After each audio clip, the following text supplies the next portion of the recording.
Today we go over part 2 of our exothermic reaction series. If you guys didn't get a chance to watch part 1, definitely go back and start there. We're going to be talking about gel and the heat that's created during the curing process. So let's get into part 2.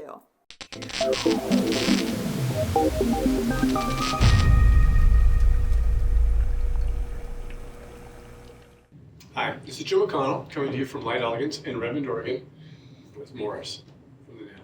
Hey guys. Liz is our guest speaker and my compadre for these videos. It's super fun filming with Jim for his Chemist Corner, and I am a very big nerd, and so I always love to nerd out when we do these collaborations. It's really fun. It's great to have her. We bounce off each other really well. Absolutely, yeah. Jim is just a wealth of information, and as a nail tech who likes to be really knowledgeable about what I'm doing, every time I ask you a question, I get more and more education about, the products I use, the lamps that I have, and also some of the issues that I run into as a gel nail tech. And this series that we're doing right now is about heat, right? Heat. Yeah. Heat's an important thing. Yeah, so we have gone through, what exothermic reactions are. We've talked about gel formula and how that plays a role in exothermic reactions. So if you guys didn't catch those first videos, please go back and start the series from the beginning, because there's really good information that's going to make so much more sense in this video if you've already watched that. Yeah. And so Jim, next up, we're going to be talking about how lamps really affect heat with gel as well. And you've got some really nifty tools here for us to talk about. Yeah. Two of these tools are lights. Yeah. Yeah. And then the other one happens to be a differential thermometer that we have. And the differential thermometer, the importance of that is that we have two different thermocouples. So a thermocouple is a fancy name for a thermometer. Mm-hmm. So the thermocouple connects to a digital readout, and then the display of that heat is demonstrated here on the readout. One of the thermocouples resides inside the light during the curing process, because when you turn on the light, you will get some heat being generated by the LEDs. Mm-hmm. And as the heat generated from the LEDs is on for a longer period of time, the heat inside the light will increase. Okay. So the reason why we use a differential thermometer is because we have one thermocouple that is in the gel and one that is just inside the light. So we're negating the effect of the LED heat on the light, Right. so that the differential is more accurate. Okay, that makes sense. Yeah, so if we're curing a gel for, say, a minute, it's possible that inside the light temperature could get up by, could increase by 10, 12, 15 degrees. Yeah. So we're going to remove that from the exothermic reaction measurement. Awesome. Yeah, so just taking that general warmth factor into effect. And also, one of the things that we touched on last time, we were talking about how much heat is too much heat, when are we causing tissue damage? And also you were talking about, just the advancements in nail lamps and how all of that technology has changed over the years. And one of the things that I wanted to revisit before we get into the actual measurement of the heat inside of the new LED lamps is talking about how the technology has changed and how that's affected exothermic reactions. So I asked Jim to pull out one of the older style lamps, which uses CFL bulbs. And just to revisit a video that we talked about a couple of years ago, we went into very big depth about lamps. So you guys should definitely check that video out, because we do fix some misconceptions about UV versus LED. Both types of lamps emit UV light. Or near UV light. Or near UV light. But it's the type of bulb that we are using to emit the light we need to cure the gels. So for those of you that have maybe a traditional CFL lamp, compact fluorescent lamp, or maybe you have one of the newer LED models, that also plays a role in how much heat we feel when we cure our gels as well, right? By all means, yeah. Okay. So the way that the CFL works is that you actually have a power source, like you plug into your wall. Mm-hmm. That power source goes inside the light, and inside the light itself, there's a transformer, and that transformer generates a lot of heat. And then the bulb generates UV light as well as visible spectrum light, and that light curing the gel creates also heat. Right. So the inside temperature of the light increases quite a bit. The hotter the gel, this is something a lot of people don't realize, the hotter the gel is to start out the polymerization reaction, the more heat that's going to be generated. Wow, okay. So if you take gel and you put it in the refrigerator or the freezer, cool it down, and then you cure it, its maximum exothermic reaction is going to be far less than it would be if you warmed it up to 120 degrees Also, And starting then point matters. Starting point does matter, and it controls the speed of the reaction. Interesting. In the last video that we made, we talked about molecules in the larger oligomers will delay the entire exothermic reaction over a longer period of time. Same thing happens when you cool down that gel. It delays some of those reaction sites from occurring and causing polymerization. And as a result, less exothermic reaction is generated. That is super cool. Yeah. And so then talking about, how much heat is too much heat and how do we get an idea of that, you were going to demonstrate for us how do we measure heat in gel and how do we get an idea of how much heat is being produced during the curing process? Yeah. So we have this thermometer that we brought in. This is our QC lab thermometer. But we're going to go ahead and measure the amount of exothermic reaction that's generated on a dollop of gel that we put onto the form. Great. So I use the form, I pull out the little centerpiece so that helps control the flow of the gel. Oh, that's cool. Yeah. Little barrier. It's a little barrier. It's a fence line to keep the sheep in. So, I like that. Yeah, so in this case here, it's going to control it. And then we'll go ahead and put this inside the light. We'll put the second thermocouple inside the gel. And then we'll go ahead and start the light. Awesome. We're going to do two different experiments. Okay.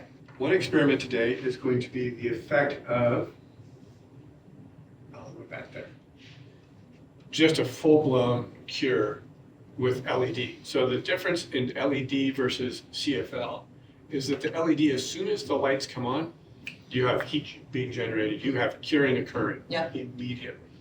If you have a cold CFL bulb, inside the CFL bulb is mercury. Mercury metal vaporizes with heat. So actually, it's the mercury vapor that creates the UV light. Oh, that's really cool. I did not know that. Stick with me. I know, right? Yeah, Learn all something kinds of new little tidbits of every time. So the mercury vapor is what creates that UV light. So as the bulb warms up inside the curing light, more UV light is generated. Right. But it's So- definitely slower with that warm-up period. It's not an instant on like it is with LEDs. LEDs, you turn it on, it's going. Awesome. You are curing. Right. With CFL, the first time you turn it on for the day, it's cold. Yeah. And as a result, the mercury is cold, it's not vaporized, you're not going to be generating as much UV light. Yeah. Now, Light Elegance has a lamp that has a couple really cool features that allows you to also slow down the curing. So you're talking about we're going to do a test with full-blown light, Full power. full power, straight from the first second. But what's another feature that this LED dot has for nail technicians? So LED dot also has a hard gel setting, or 120 seconds. Okay. And it starts out at 25% power.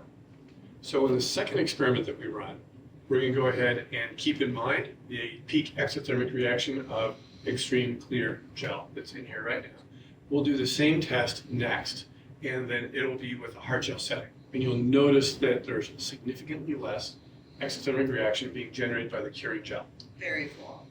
All right, so let's do the full-blown, You ready for this? full heat mode and see what we get. Okay, so thermocouple, stick that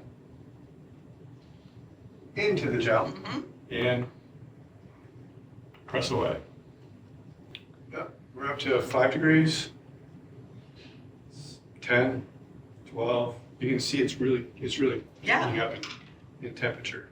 Oh, 25. Oh, Almost 30, almost 30. 35 almost. Yeah, Yeah. 35. Yeah, we're hitting up to, we're not going to get to 40 degrees, Liz.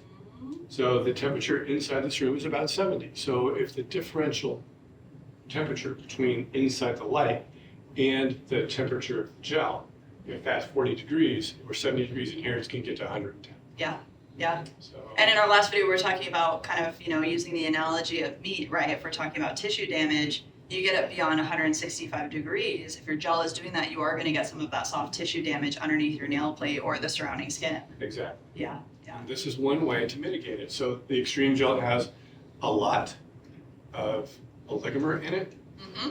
And because it has a lot of oligomer, it's going to generate less heat per given unit volume. And if we had a lot of monomer in there, Right. we would be generating a lot more heat. Yeah, and that's pretty cool to know that even in a 30-second cure with that much gel on the nail at one time, you can get away with curing it all in one fell swoop. Yeah, that's a pretty healthy silicone gel. Yeah, that's awesome. You can use that terminology in a technical reference. I like that. Okay, so we're going to go ahead. I'm going to get another sample together Okay, and get that one going. awesome. Okay, so now we have another sample of extreme gel, about the same volume. Yeah, it looks about the same. It's close. Yeah, very close. And so we're going to go ahead and put that inside the light, but this time are we going to cure it at the full power setting? No, we're going No. to do the slow build up. We're going to do the 1/22nd setting. Yep. And we're going to see what the effect is of 25% exposure or emittance value of the light as it ramps up to 100%. Yep. So Cool. this light it's a great little feature, starts at 25% and ramps its way up to 100% in the first 60 seconds. The second 60 seconds is spent at 100%. Just to make sure you get that full cure. And we'll put it back there about where this other gel sample was. Yeah. And you recommend if it needs to be kind of towards the back and the center to get the full exposure of all the LEDs that are in there? Correct. Okay. Okay. So you hold that and I'll help you out here. We are set. Perfect. Okay. So we're starting out 25% power? Let's see what happens.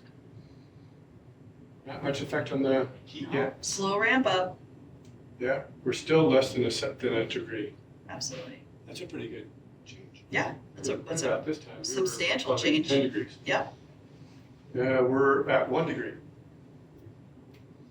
Talk about slow burn. That's comfort. That is major comfort. Yeah, that's like sitting in That first is, class in an don't airplane. feel, yeah. Yeah. Don't feel anything, just cruising. 6 degrees. Wow, that's crazy. Isn't it? At this It's point, we were significant. almost, yeah, we're in the 30s, getting close to 40 by this point. Yeah, because we were at the 30-second setting and Yep, we were starting to come down for almost 40 degrees. yep. You can see the intensity is really increasing inside the light, hmm and our temperature has reached 52 degrees. Oh, wow, okay. So, and that could be because it's moving around in there, it's a little closer to the lights. Yep, So, yeah, but it started out much slower. much slower. Yeah. Really low. And for the client's experience, or even for your own experience doing your own nails, I mean, that makes a huge difference. And especially even if this was a gel that had more of a monomer base to it rather than the oligomer mix that this particular gel has, you can imagine how much of a difference it would make by having that ramp up rather than full intensity straight from the get-go. Yeah, makes a big, big difference. And I bet if we chose the 60-second setting, we could have gone over that 40-degree mark. Yes, That's my hunch. Yeah. So, absolutely. but we're down to 43 degrees at this point, So you peaked at what, 50 something? 50-ish. Oh, yeah. That's good. And then it's important for people to understand, remembering that this is a differential temperature. Yeah. So it's not necessarily that it's only 50 degrees. It's the difference between the ambient temperature in the lamp and then the temperature of the gel. So we have to put those two together to figure out what the real temperature is. Exactly. So if our ambient temperature, like you were saying, is what, 70 degrees maybe a little bit warmer, and then we're peaking at 50, we're up into about 120-ish. 120. So But it's still far below that critical temperature of Absolutely. 165 degrees. absolutely, yep, nice hot tub temperature, but no crazy burn. I'd like that. If your hot tub gets to 120, I like hot tub I'll be temperature. in there really short period of time. Yeah. No, this is awesome. I mean, I think it's really cool for people to be able to see, you know, how the lamp really affects the heat factor with our gels, how we can actually control that through the technology of the lamps that we have available to us and the technology of the gel formulas, like we talked in our last video. And also, to wrap it up, we're going to cover some of the troubleshooting things that you can do physically to also help mitigate some of these issues with heat with our gels as well. Exactly. Yeah. So stay tuned for next time. We're going to be talking about what you guys can do to troubleshoot heat, to mitigate heat even further than just lamps and your gel formula. You have tools you may not even know. Yeah, we're really excited. So we'll see you guys next time. Thank you.